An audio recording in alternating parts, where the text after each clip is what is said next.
দেশকে অস্থিতিশীল করতে ভয়ঙ্কর ছক এঁকেছে পতিত আওয়ামী লীগ। সেই ছক অনুযায়ী একের পর এক অঘটন ঘটিয়ে চলেছে তারা। দেশের সাম্প্রতিক অস্থিরতা ও আইন শৃঙ্খলা পরিস্থিতির অবনতির পেছনেও এই চক্রটির হাত রয়েছে বলে জানা গেছে। মঙ্গলবার প্রকাশিত একটি জাতীয় দৈনিকের খবরে বলা হয়েছে, এই মুহূর্তে নানা ইস্যু নিয়ে কাজ করছে পতিত আওয়ামী লীগ। ২৪-এর ৫ আগস্ট হাসিনার দেশ ছেড়ে পালানোর পর আওয়ামী লীগের কিছু নেতাকর্মী রাতারাতি ভোল পাল্টে সাধু সেজেছে। এরা বিভিন্ন গ্রুপের সাথে মিশে গিয়ে এখন মাঠে নেমেছে আইন শৃঙ্খলা পরিস্থিতির অবনতি ঘটানোর জন্য।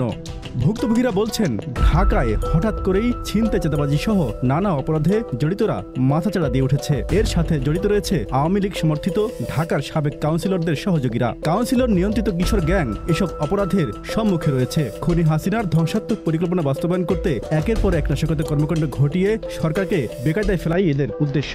ওই খবরে আরো বলা হয়, সরকার আইন শৃঙ্খলা পরিস্থিতির উন্নতি করতে নানামুখী পদক্ষেপ নিলেও পতিত স্বৈরাচার ও তার দোসরদের কারণে সেখানে বেগ পেতে হচ্ছে। Z news, Dhaka.